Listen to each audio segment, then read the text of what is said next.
ரஜினி சாருக்கு ஃபர்ஸ்ட் பேரா நடித்த ஹீரோயினே வந்துட்டு ஸ்ரீவித்யா மேடம் தான். அதுக்கப்புறம் வந்து பார்த்தீங்கன்னா நிறைய படங்களில் பேரா பண்ணியிருந்தாலும் அதுக்கப்புறம் நோட்டபிளான ஒரு படம், அதாவது சிஸ்டரா அப்படின்னு பார்த்தீங்கன்னா வந்து மனிதன் படத்தை சொல்லலாம், உழைப்பாளி படத்தையும் சொல்லலாம். அதுக்கப்புறம் அவங்க வந்து மாமியாராக நடித்த படம், அதாவது ரஜினி சாருக்கு ஸ்ரீவித்யா மேடம் வந்து மாமியாராக நடித்த படம்னு பார்த்தீங்கன்னா அது வந்து மாப்பிள்ளை படம். அதில் வந்து அவங்க வந்து சம ரோல் பண்ணியிருப்பாங்க. கிட்டத்தட்ட அது வந்து அந்த காலத்து நீலாம்பரி அப்படின்னு சொல்கிற அளவுக்கு ஒரு ரோலாக தான் இருக்கும்.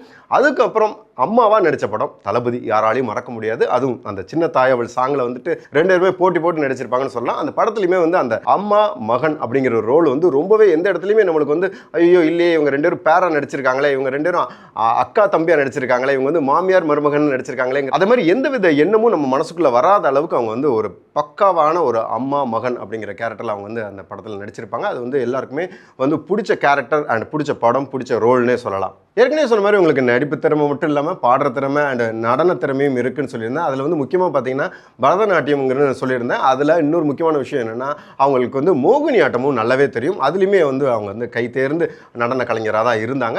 அதுக்கப்புறம் அவங்க வந்து மலையாளத்தில் வந்து பார்த்தீங்கன்னா நிறைய ஸ்டேட் அவார்ட்ஸ் வாங்கியிருக்காங்க. அது மட்டும் இல்லாமல் தமிழ்நாட்டிலையுமே அவங்க வந்து ஸ்டேட் அவார்ட்ஸ் வாங்கியிருக்காங்க, ஃபிலிம்ஃபேர் விருதுகள் வாங்கியிருக்காங்க, சினிமா எக்ஸ்பிரஸ் அவார்டு வாங்கியிருக்காங்க. அதுக்கப்புறம் 1992 வந்து எம்ஜிஆர் அவார்டும் அவங்க வந்து வாங்கியிருக்கிறாங்க.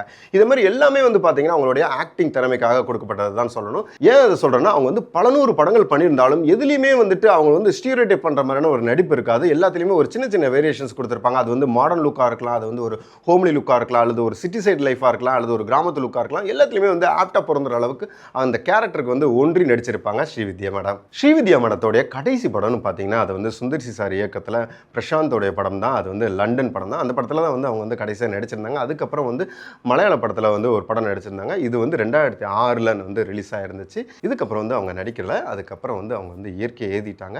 இன்னைக்கு ஸ்ரீவித்யா மேடத்தோடைய பிறந்த நாள். அதை வந்து டூர் அண்ட் டாக்கி சார்பாக நாங்கள் வந்து செலிப்ரேட் பண்ணுறோம். அவங்களோட நினைவுகளை வந்து நம்ம வந்து நினைவு கூர்ந்ததில் அவங்க நடித்த படத்துலேயே உங்களுக்கு பிடிச்ச படம் என்ன அப்படிங்கிறத கமெண்ட்டில் சொல்லுங்கள்.